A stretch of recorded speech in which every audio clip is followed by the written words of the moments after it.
Every map is basically the same except for Tal'Darim Altar, which is just only 4-gate all the time. I'm going to see if both players are ready to get started here on Xel'Naga Caverns. They are in the game. Both players good to go. We're going to get this match started, Sean. Looks like both players are ready. They were both choosing Terran, but they switched to Protoss in just the right amount of time. And now it looks like we're popping into Xel'Naga Caverns after a quick Protoss versus Protoss. Kiwikaki, realizing he needs to play a little bit slower, doesn't want to make that same tactical error he made in the last game. In the 7 o'clock position, we are going to have from Team Liquid, it's going to be the red Protoss Huk.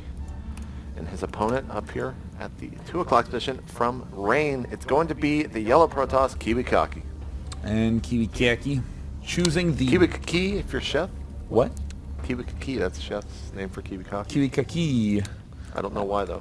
Because Chef likes to make all his opponents' names sound like bird noises. And there we also see the pylon getting planted by Liquid Huk in his main. Same with Kiwikaki, but I love this slight alteration of placement by Kiwikaki. Gets a little bit of vision just in case there's cannons that are down here, but this does pose somewhat of a vulnerability if stalkers are on the low ground shooting up. Kiwikaki meticulously scouting the edge of his base as well. Huk just boldly chrono boosting where most Protosses have chrono boosted before. I like that nerd reference. Oh god, I'm so cool. I'm like giddy that came out of my mouth. Now, one thing that always never surprises me, you go and look at a base like Huk's right now, and it just looks standard as ever. People putting down the gateway, pylon looks normal. Go over into Kiwikaki's base, and what in the world is going on? The pylon is over to the side, the gateway is now closer to the Nexus than the pylon. His bases always look out of the ordinary, Sean. Yeah, Kiwikaki, the only Protoss who you can determine who it is just by building placement. Now, I'm sure a lot of people are going to be inspired and say, well, I'm going to be wacky too. They're going to build all their buildings in easily snipeable locations and die quick deaths. But Kiwikaki, so deliberate with every action I've ever seen him do. There's never any erroneous misclicks on his part, and oh my god! Kiwikaki. What? Kiwikaki! He lost a probe, dude. He has lost 2 probes at the start of games now. 1 in the last game, 1 in this game. Fortunately, there's no carryover, but that's a pretty shocking thing to have happen twice. Kiwikaki's going to have to pull ahead in the later game. Keep in mind that being ahead in probes by even a little bit is fairly significant in this matchup. Both players have their cybernetics core going down. Huk's a little bit ahead, though. Still on 1 gas, we see the probe of Huk continuing and harassing here. Is he going to be able to get another probe kill like we saw last game? Don't really expect it, but stranger things have happened. It's kind of funny. What you want is for you to almost lose the probe. Man, the probe goes down. Yeah. Shame right back at you. Yeah. Yes.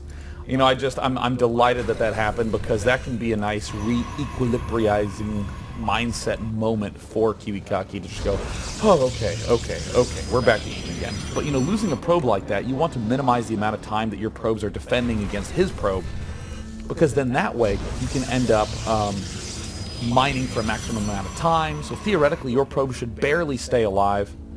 But anytime you're trying to teeter along that edge and it goes the wrong way, that is almost always a very rattling moment. And we see 2 stalkers coming out very quickly for Kiwikaki. This build timing is actually quite nice. We see a robotics facility for Huk, looking very, very similar to last game. We go and look at Kiwikaki's base. No tech just yet. Haven't seen a 3rd gateway as well. Is it going to be this delayed robo that we saw last game? There's the 3rd gateway.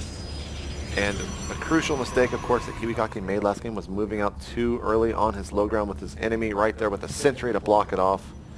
This is some pretty nice early game timing by Kiwikaki, though. He can actually do a lot of pressure with these 3 stalkers and 1 zealot on the low ground. Ordinarily, you will be up against, at most, 3 stalkers. So, cool timing by Kiwikaki, but man, Huk really seems to have a good grasp on how to defend against some early pressure. He's getting out his warp gates as fast as humanly possible. Also getting that robotics facility up. And now we have the 2 zealots spawning on the low ground. Twilight Council finished as well. And a blink incoming. Very, very similar build from Huk that we saw last game. The robo facility is right on time for Kiwikaki as well back in his base. Here comes the third gateway now. Looks like Huk is slowly going to be moving out with this observer and 3 lone zealots. Huk's being very bold with his unit mix, because Zealots, you generally don't want that far forward. They are the slow gateway units, Stalkers the fast gateway units, so if all of a sudden a big army of Stalkers pops down to low ground, you can lose a lot very quickly. Huk now gathering all his forces together. He's going to look up on that high ground. We now see the purpose of that observer to do those kinds of snipes, and of course to get vision so he can blink up on high. Kiwikaki now can build an Immortal, and there's the Immortal coming out, getting chrono boosted. This is going to be a very close defense. We do see Kiwikaki way ahead in that worker count. Ooh, if he can kill that observer, that would be gigantic. Now we don't have a sentry for Huk this time, so if Kiwikaki does move down... Oh, he's actually gonna... and force field looks like a good plan, but he was not aware that his opponent did have that blink, and that actually means that only one remaining force field is on that sentry, as one of the pylon is sniped, putting Kiwikaki into the red supply.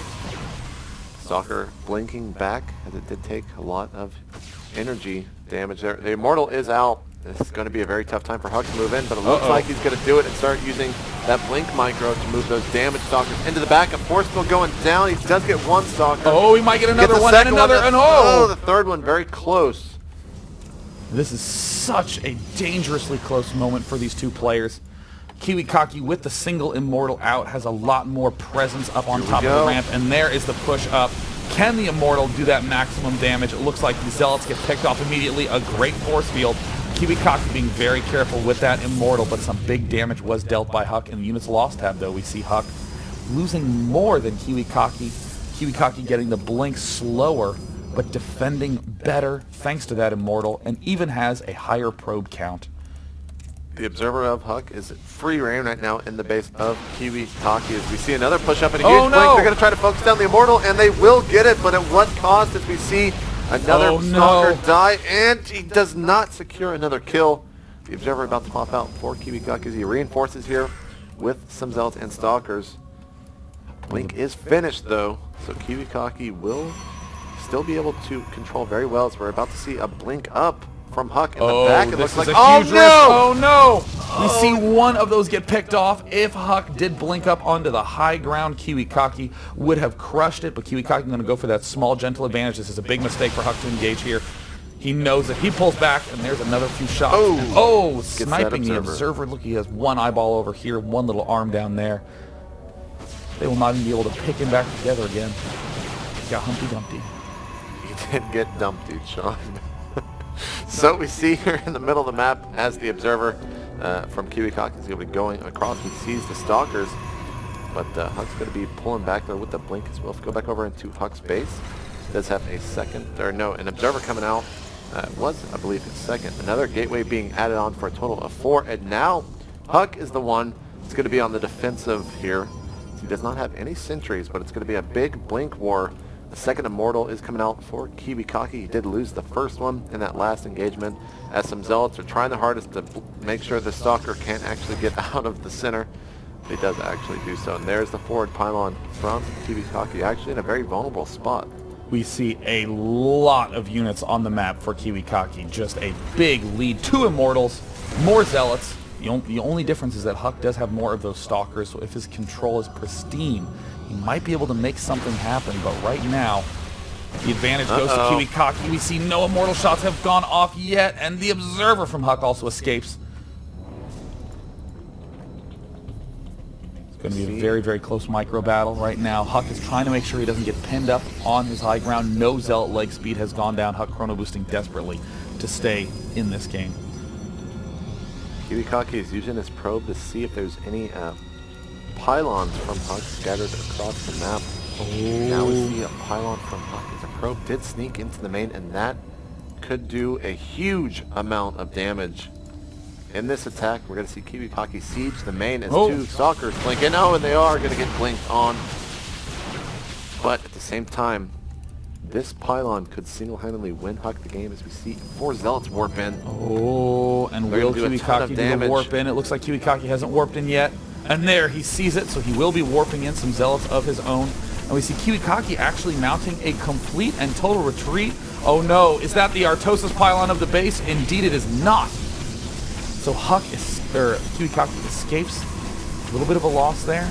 But in the exchange, Huk also ends up falling behind. Some more Zealots warp in. Oh no, I don't think Huk was expecting at all this sort of retreat blink back by Kiwikaki, but it turned out to be the perfect decision. And we see Huk actually blinking, trying to catch some units of Kiwikaki off guard. He's going to take out another pylon, putting Kiwikaki into the red, but only by 2 supply. This one pylon is already building. Another Immortal popping out. It's a very tense game between Kiwikaki and Huk. Neither player are actually committing to a full-on attack with their armies, but we are about to see an engagement here. Oh my god, it's a base, JP. One base is going down. There's going to be a total of 3 bases in this game. That is like 50% more than we usually see in Protoss vs. Protoss. We see a Templar Archives for Huk at the same time. The Archon, I believe, will be making its presence known here. That's one of those units that a player like Tyler, I believe, has been using quite a bit against those Colossus builds. Oh, yes. That sometimes do happen and occur in PvP. But is he going to be able to get it out in time? The Templar Archives is finished. He does not want to engage without those Archons. 2 Templars being warped in. Oh, big push coming in from Kiwikaki. He has more Stalkers, more Zealots, more Immortals, more Sentries. The only difference is that Huk is going to have an Archon, and that Archon is going to have to be a hero in this battle. The 3 Immortal count is going to be so much for Kiwikaki. He is going to be able to do massive damage. Kiwikaki still refusing to expand. Huk desperate to get this base up because he is almost mined out in his main. Both players almost mined out. We see 2 more High Templar being warped in for a second Archon. Huge amount of probes were just idle for just a second. And look at the supply right now. 114 for Kiwikaki, 92 for Huk. Of course, those Immortals cost quite a bit, but wow, that is a huge army from Kiwikaki right there. It looks like he's going to move in for the attack, Sean. He's coming to the right flank, the vulnerable side of the expansion that causes oh so many downvotes in tournaments. And here's the big engagement. Can he pick off that Archon? And it looks like the Archon falls relatively quickly. The Immortals dealing massive amounts of damage. Huk trying to pull back, but Kiwikaki does have a worse angle, but so many more units, even blinking some units onto the low ground, and Kiwikaki dominating in this engagement, has more units in every regard, and with the Archons gone, there's the good game. Kiwikaki pulls off an impressive win in game number 2, and once again, Kiwikaki is the only player who has gone to game 3 in this tournament, and he is there twice now. That is very true. 1-1 in this series between Liquid Huk and Reign Kiwikaki. A very close, nail-biting game right there. The beginning was oh so tense with the aggressive maneuvers coming out of Huk, but Kiwikaki was able to hold, and then he put on the aggression to Huk. But that attack from Huk with the pylon in the main base of Kiwikaki almost could have ended the game with a win for Huk, but Kiwikaki pulled back with his entire forces and caught Huk off guard with that as he warped in not 1 but 2 full warp gate usage. Yeah, I mean, that duper backfired for Huk. I mean, it was just duper doubly super backfiring in the main, warping in so many Zealots, but Kiwikaki had those 4 warp gates with a full set of warp ends. And a lot of people would like to look at that moment and say, Kiwikaki got lucky. But in reality, you have to say Huk did a big risk, because you just can't know as Huk. Yeah. With Huk, you either hit it right after the warp in and do a ton of damage, or you hit it right before the warp in, and then you do almost no damage, and in fact fall behind because you lose the pylon, all the units, and a lot of momentum. So Huk, in that circumstance, did that risk because he was so far behind. And as we go into game 3, the map, I do believe